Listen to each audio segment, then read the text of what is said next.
and welcome back to my film and TV channel. I hope you're all staying safe and well. And we're going to whisper those words, the BBC today. We're going over to the BBC. This is an interesting one. Yes, it is. There's a lot of love out there for this one. Not particularly from me though. So please join. We're going to look at something 4 episodes long called Inside Man. Please, if you're new to the channel, push that subscribe button, push the bell notifications, and these film and TV drama reviews come out and information vlogs to do. So it'd be great to have you on board. And please, if you get a chance, leave us a comment. If you haven't got any time to leave us a comment, just press that little thumbs up button, guys. Makes an old film and TV watcher very happy, especially when I watch something like this, which was shown over 2 weeks, so I couldn't binge watch this and get it out of the way. I had to wait for the old BBC to show it over the Monday, Tuesday night for a couple of weeks. I'm recording this at the 5th of October and it finished on the 4th, but it's now available. All 4 episodes, if you want to watch it, are available on iPlayer. It's classed as a drama thriller. A little bit on that in a moment. Developed by a guy that, we'll talk about him in a moment as well, Stephen Moffat. Broadcast on BBC One before releasing on Netflix. Yeah, so Netflix get this. So as at the 5th of October 2022, as at 11 a.m. in the morning, Internet Movie Database. Looks good. 6.3 out of 10. That's based on 820 scores and reviews left.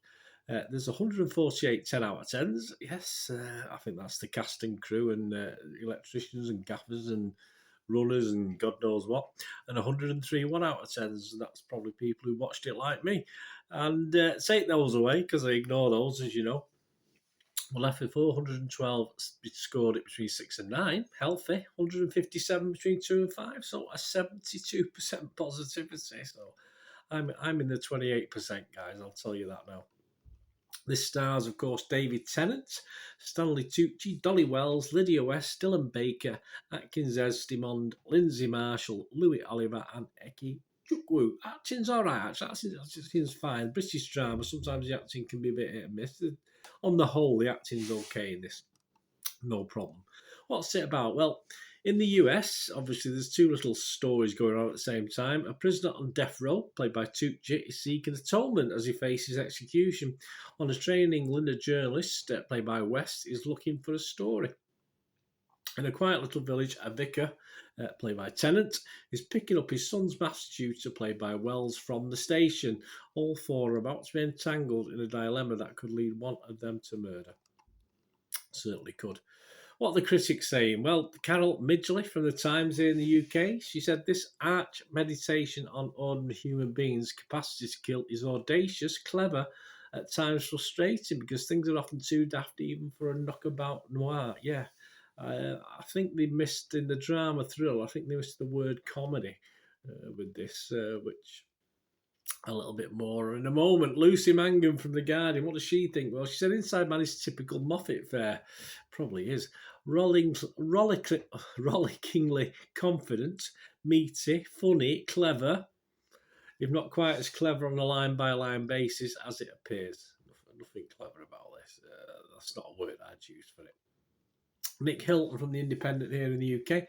Moffat is fundamentally a purveyor of mediocre fare. I'll go along with that one. And Inside Man is no exception, where both Happy Valley and Fargo depicted a situation spiralling out of control with horrifying sympathy. Inside Man's central scenario is unsatisfyingly confected. It certainly is, I would agree. I mean, Fargo, this is that's Mr. Moffat's trying to get that, but as I say, he's not really playing it for the dark comedy side, is he? That's the problem. So it comes to my thoughts on this. No score from me on this. I'm not going to give it a score. If I totally turned my head off and just went with the flow and watched it, it might have scraped a 5. But I'm sorry, I'm just not accepting most of the stupidity that went on screen for this one.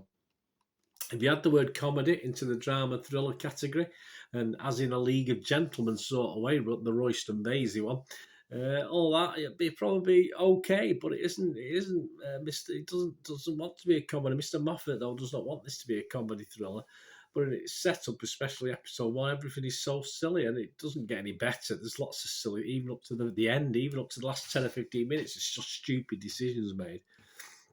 So it's that bad that I did actually smile or laugh out loud a couple of times, I think, because it just is so stupid what happens. It should be played for laughs, and I think Stephen Moffat should have added to it as a series. Of course, the silliness and daft plot twists continue all the way through.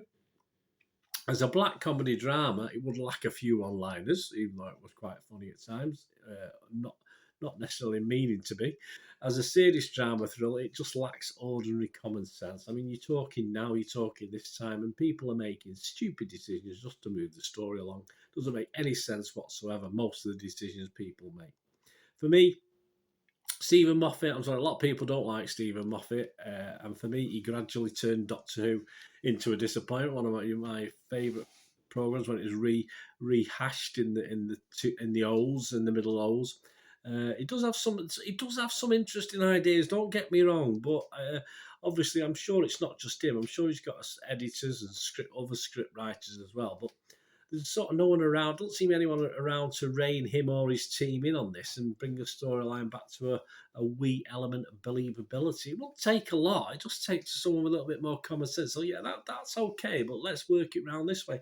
And I don't know whether he believes in his own hype. I'm not too sure. I don't know how many people worked on this, but they just as though they just ignored being sensible, and it's not even one you can turn your head off and enjoy because it's just so daft. It's just so, as I said, just so stupid, and this just shows Mr. Moffat's limitations again.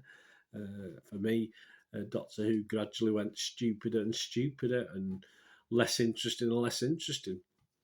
And this was just plain stupid for me. As I said, I'm in the minority. I'm in a minority probably of about 25 to 30%, but I just thought it was pretty awful. Let me know what you think, guys. Anyway, let me know what you think of this Inside Man. As I say, I stuck with it.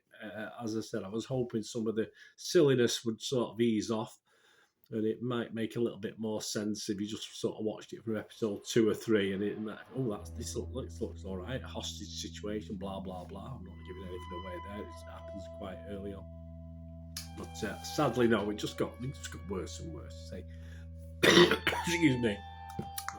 Cold. Anyway, so thanks for watching, guys. Let me know what you think. Until we meet again, please stay safe, everyone. Bye for now.